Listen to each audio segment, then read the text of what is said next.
Hi, Welcome to NiCHE thank Conversations. you for having me. I am Jessica DeWitt, one of the editors here at the network in Canadian History and Environment. And today I am joined by Richard Yeomans. Do you want to tell us more about yourself? Yeah, sure. I am currently 3 coffees in, so I'm a little wired. Same. It's necessary. So I recently defended my PhD at Dalhousie University here in Cool. Halifax. My, I guess, larger dissertation interest revolved around science and settler colonialism in New Brunswick and how the Colonial Assembly really leaned into science both as an idea and as its practical applications in developing the province. But a lot of my outside interests involve talking about resource regulation because these things are very, very tied together, I found. So, yeah, that's a bit about myself. I guess I'm very just generally interested in talking about legislation. Ooh, yes. Let's get into it. So today I invited you to revisit a piece that you published with us in 2020 for the Coastal History series that Sarah Spike edited. And actually, the second conversation of NiCHE Conversations ever was Sarah talking about this series. Mhm. So this piece by you was From Olive Branch to Policing Stick, the Fishery and the Constitutional Transformation of the 1778 Taxation of the Colonies Act. So I thought we'd start off by just, could you give a rundown of what was this 1778 Taxation of the Colonies Act, and why was it important? How did it impact the North American fishery in the decades after it was passed? Yeah, sure. So as you were saying the title out loud, I'm reminded of how much of how long that was. And I really should have condensed it, but that's okay. But that's a good question.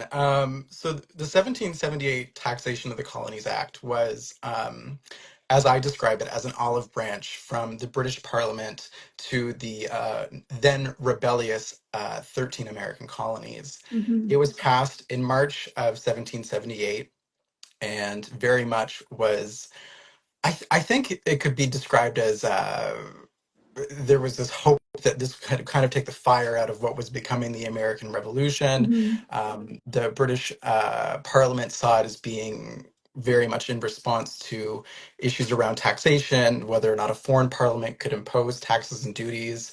I think most folks are familiar with the phrase "no taxation without representation."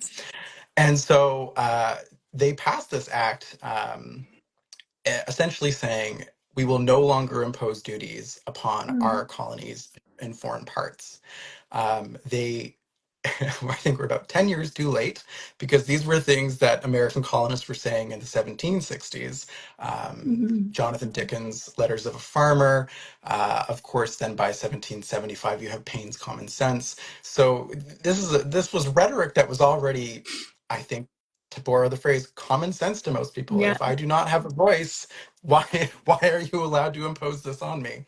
So the British Parliament finally relinquished its supposed right to be able to tax its colonies. And unfortunately, they did it too late. At that point, it was no longer a question of no taxation without representation. It was about being represented fairly, I think, in the American colonies. Mm-hmm. And so this olive branch no longer worked. And it's interesting because when I did my master's thesis, it was on loyalist interpretations of the British Constitution and Yeah. how that fluctuated over time.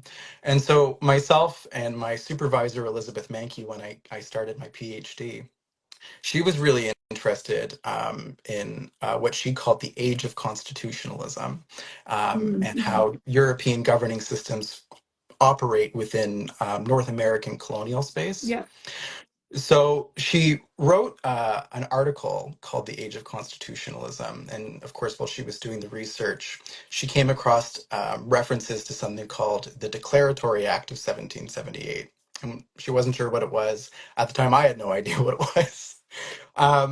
And when we started doing research into the regulation of the commons in the Maritimes, which was another project of hers, uh, at this point we're now moving into the 1830s and 40s. these British parliamentarians keep bringing up this 1778 Declaratory Act. So that's when we actually looked into, well, what is this thing? Which was where the NiCHE article came from, because we saw this one piece of what was statute law passed in Britain then having this much larger impact within the British Atlantic Mm-hmm. world. And yet, it's not something either of us, as a then PhD candidate, and then Elizabeth Mankey, who, who knew her stuff, we were kind of like, well, what is this thing? And it was fascinating, and how it really it became this foundation for a larger development and how Britain's remaining colonies could actually exert themselves and their own political power um, within marine space. It's very fascinating, and it showed we were able to trace this line to see how the colonists could really really see the fluctuations in the British Atlantic in terms of how the British Constitution Mm-hmm. was going to function, and they could point to these specific pieces. So that's a bit about what that act was, but what it became was something totally different because of how the British Constitution functions, Mm-hmm. and I think how the Canada's Constitution functions. Um, Something that Elizabeth taught me, and I like to carry this anytime I write about political history, is when we're talking about constitutionalism in the British Atlantic, we're talking about a constitution with a lowercase c. There's no singular document, there's no one British constitution. It's an amalgam of many different things. Mm-hmm. And just as like an example, something that always kind of threw me was if you ask the question, well, what's older, Canada's constitution or the Constitution of the United States? Yeah. Canada's constitution is older because our constitution really begins with the Royal Proclamation of 1763, versus in the United States, they have a set Mm-hmm. document that was slowly established over many Yeah. decades.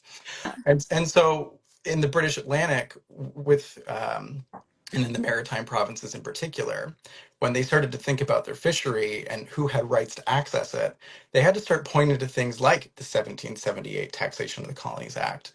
And then as the 19th century moved forward, there was this wonderful event called the Convention of 1818, which really elevated, I think, unintentionally in a way, the powers of what that act actually had. But Yeah. colonists in New Brunswick and in Nova Scotia were so adept at knowing that as soon as the convention had passed and it exerted political jurisdiction to what's now called the 3 mile limit or the cannon shot, they knew they had a right to police their waters.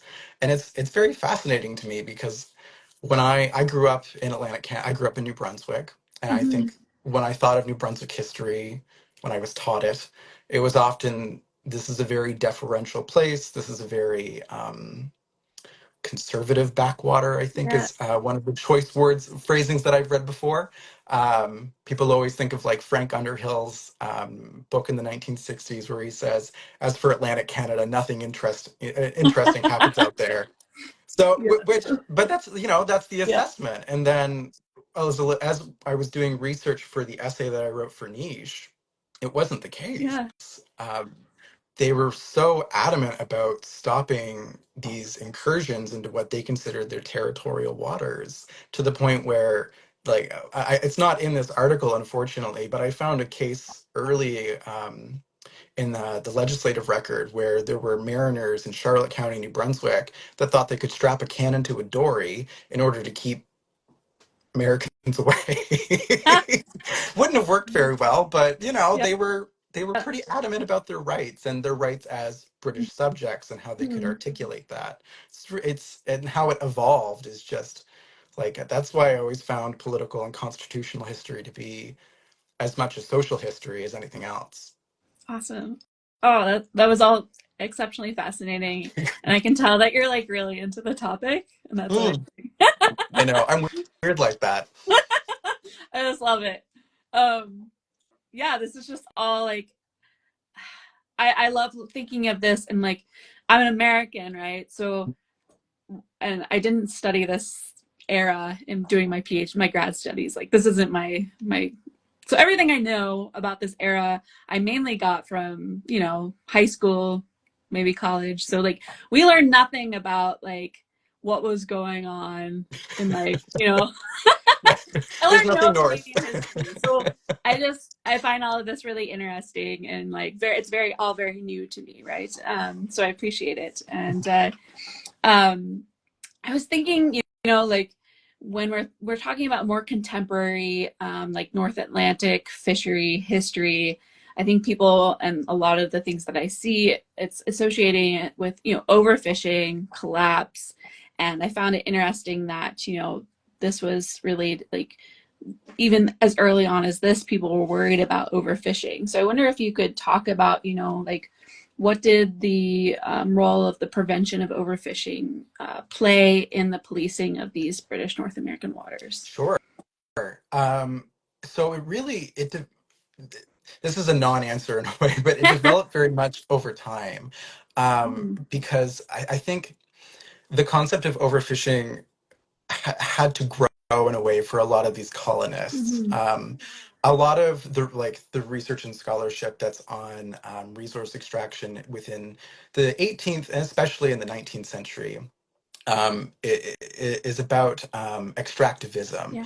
and that there was this prevailing idea amongst colonists and imperialists that resources like the ocean were inexhaustible.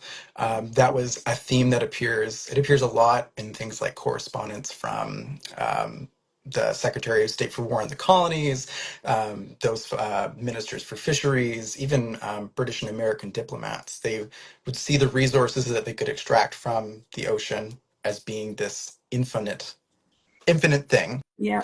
Um, but for the folks actually living in those places, they had a very, very different viewpoint. Um, so in New Brunswick, I'll use that as my example. The legislature very, very early on. So New Brunswick gets an assembly in 1796. That's its Hmm. first sitting. Um, the third act passed in New Brunswick's House of Assembly was about regulating wild game for its food resource because this was a colony established for and by refugees. It was very, very poor. Of course, there's this threat of starvation. Um, but that doesn't go away. So the third act passed in New Brunswick's House of Assembly is about protecting its food resource. Well, it keeps growing from there. So then by the early 1780s, certainly by 1796, they start passing acts for the protection of the fishery within its inshore waters. So um, the assembly wants to prevent the misplacing of weirs, nets, anything that might inhibit the movement of Hmm. fish, especially Yeah. salmon that spawn up in fresh water and then come back down. So they become very attuned to how the natural world actually functions Yeah. and how their presence there could screw that up. And but the flip side of it is this isn't so much about Hmm. conservation as it is about their own self-preservation, which is why I think it's very interesting how they choose to finagle these things within the legislative system. Hmm. So by about the 1830s, the fishery has grown substantially. American fishers now do come up, especially into the Gulf of St. Lawrence. They're looking to the Grand Banks of Newfoundland. They're really interested in things like cod, mackerel, and even herring for bait fishing. Um, and fishers on Grand Manan become increasingly worried. They're seeing the amount of catch that they're pulling out decreasing, and they protest so loudly that the first royal commission into the status of the fishery happens on Grand Manan in 1836. So it's New Brunswickers, but I would go more broadly and say colonists that are actually living in the Maritimes who are seeing ecological degeneration. They're actually Yeah. seeing overfishing affect in real time versus you have these Americans coming up and you have the British way over here, and they're just saying, no, this is an infinite resource, you're fine. No, it was not going to fly here. Yeah. And I think that's why New Brunswick ends up being the first colony in what becomes eventually becomes Canada, to start policing its inshore waters. And it does this because the Convention of 1818 has expressed that it has the 3 Mile line, that that is Mhm. its territorial waters up to that point. And they start paying for an armed cutter service to patrol in the Bay of Fundy against Americans. Um, Through about the 1840s and into the 1850s, before the Reciprocity Treaty, um, the three maritime colonies end up working together, and they do quite well. And I talk about that a little in the niche article that I wrote, where Nova Scotia, New Brunswick, and Prince Edward Island, they start to work in concert, and then they also work in joint effort with the British Royal Navy, where they capture American fishing vessels. They'll impound them if they're caught within the territorial waters or within that 3 Mile line, and then they would sell them at auction. So they were really uh, they were really adamant about doing this, but they did it in the context of protecting that resource for British subjects. Mhm. So it's I always want to avoid the language of conservation, Yeah.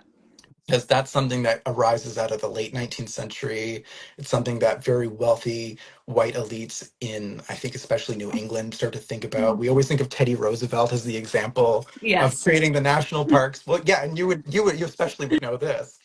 But here it's something a little bit different, where they're really thinking about how do we preserve. Oh, I just got fireworks in the video. That was so cool. I didn't do that. I've never seen that I love it. Um, before. yeah. Sorry, the fireworks totally just distracted me. It's okay. Squirrel. But yeah, but what we're seeing especially in the Maritimes, is preserving a food resource, preserving the food economy, Mhm. and by extension, preserving a commercial economy, because this is a resource that is deeply tied not only to the economies of what are now all four Atlantic provinces, um, but it's also deeply ingrained in the social and cultural landscape out here. I don't know if you've ever heard the Stan Rogers song "Make or Break Harbor." It's off of his No. album. It's a great song, and it's all about the arrival of large foreign trawlers Mhm. that come in that are now allowed into inshore waters. They have advanced technologies. They have radar, uh, and they can take all of the fish. And then I think his lyric is, "Where we seldom take any," because they're still using nets and small, flat bottom boats and such. Yeah. So that was a song from the 70s. So that kind of shows you how this is really, overfishing is something that's very close to home for a lot of maritimers. Mhm. Yeah. Cool. I'm thinking of lots of things, and yeah, as you said, like the conservation narrative is largely, a 20th century thing, very elite. You can't really focus on preservation, quote Yeah. unquote. I would argue there's no true preservation, but without you, that's something that only people with like a power and um, resources and stuff can really focus on. Yeah. And it's kind of making me think of like Richard White's, are you an environmentalist or do you work for a living? And like thinking about how you have to like expand our understanding of conservation and environmentalism to include these folks who are acting sometimes in their self-interest Mhm. because they have to survive. And the reason that they get into conservation, I have a hair in my throat. Oh, been there. Unpleasant. I can't talk through that. Okay.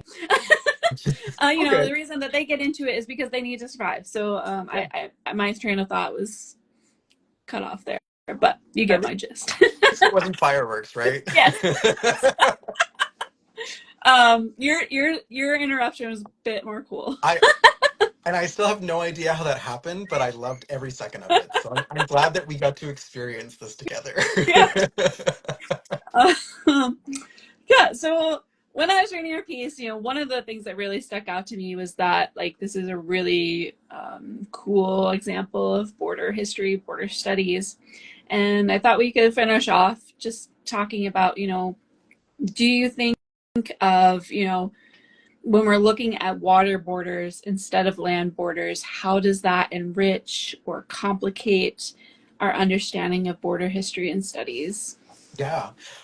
I think it only makes it better, because Yeah. borders are such inorganic, bizarre things, and overland, water sources, rivers, lakes, tributaries, these become ways to demarcate international boundary lines. It was certainly the case in New Mhm. Brunswick. But when that idea of territoriality then starts to move over open water, and that really becomes the case after the Convention of 1818, in which the idea of the language of territorial waters is first articulated, the idea of a cannon shot or that 3 mile line is then formalized. It really frustrates a lot of things. The Bay of Fundy is um, it has always been, and I think always will be, this space very much defined by the movement of peoples. It's very in flux. We talk about the highest tides in the world. Well, that means that there's a lot of shifting between what is water space and what is land. 16 meters to be exact. um, and so through the 19th century, after the convention at least, in the lower Bay of Fundy, you have all these tiny little islands. Well, these tiny little islands get a lot closer to the coast of Maine than is necessarily 3 marine miles. So, how do you interpret where that line is? Where does it move to? The British have one perspective, the American government in Washington has a totally different one. And then the folks actually living there operate very differently, which I always I find super interesting. Brian Payne has a great book, "Fishing the Borderless Sea," where he makes this, I think, this really great argument about how, and I would say in a way it is about borders. We're talking about fishers who live in New Brunswick, for example, can cross over into Maine, work on American fishing vessels within British waters. It's not necessarily legal, but they're willing to do it because they see the border as not something that's going to inhibit them from making a living. Yeah. The flip side is that the government in New Brunswick or in Halifax or Nova Scotia or Prince Edward Island, they see this as being distinct British territory, their provincial territory, and they're going to police it. And so, like I said, New Brunswick starts hiring an armed cutter service. New Brunswick is very adamant about asserting its over water border, and I think it maybe arises out of New Brunswick really had to assert its over land border with Massachusetts slash the Mhm. state of Maine when that's created, and so I think that kind of bled over into the sea a little Yeah. bit. When they start commissioning an armed cutter service in the 1820s, the first attempt goes from 1822 to 1828 or 29. Um, anyway, they end up hiring two armed cutters, police just the Bay of Fundy. Within about 9 years, they spend £13,000 on these two ships that are there expressly to prevent smuggling, illicit trade, and illegal fishing. Um, and they're relatively successful. I've seen some of the itemized lists of things that are seized, and it's everything from hundreds of barrels of fish to wares, whale oil, an ox, and a lot of cheese, all being moved through those little islands in the Bay of Fundy. Huh. So it's they end up. One of my favorite cases was the commander of one of the cutters. The cutter's name was Elizabeth, and it seizes an American schooner off of what's called Indian Island in the Passamaquoddy Bay. They say it's within British waters. They seize its cargo, which was about 500 gallons of rum. They sell it at auction according to the authority of the Court of Vice Admiralty. And the commander of the cutter thinks, yeah, I've done my job. So about a month later, he sails into Eastport, Maine, and he's arrested. He is put on trial, and he is fined over, I think, £150 for having done this. Ah, And he has to pay it to get out, because the Americans who actually owned the ship that was seized said, no, we never crossed into British waters, but they were still moored off the coast of of a tiny little island that is technically Yeah. in New Brunswick. So they have two very different interpretations of where this line supposedly can or cannot exist, where a ship can be. And the border is just this, I don't know, it's like this moving piece. And it's very, Yeah. it's it's fascinating to me how like they're willing to argue that. And the best part of this whole story is that after the commander is finally freed, leaves Eastport, is that the government of New Brunswick reimburses him for his losses because it was losses incurred in service to the government of New Brunswick. Huh. So they take full responsibility Yeah. for it, which I think is it's really quite cool that they'll go that to that level. Cool. Ha! Yeah. That's a great story. Wow. Okay, cool. So much to think about. This was a really fun conversation, Marie. Mm. Thank you for joining me. And like, yeah, Oh, everyone should check this out. thank you for Check out this asking me. article. Yeah. Yeah, there will hopefully be more. This was research that I did with Elizabeth Mankey Yeah. as part of her CRC. And she and I co-wrote a longer research Mhm. article that we did for Sarah Spike's Coastal History Yeah. series. And my hope is that I will submit it for publication in 2025 as a Awesome. co-authored piece with Elizabeth, and just I think a nice tribute to her to finish the research that we started together. Yeah. Oh, that's so nice. Thanks. um, yeah, and Sarah, who is still an editor and executive member of NiCHE, is always looking for more coastal history pieces. So if other people want to write on coastal history, please get in touch. And yeah, happy holidays. Yeah, Enjoy a break. yeah, you as well. Okay, take Awesome. care. You too. Thank you. Bye. Bye.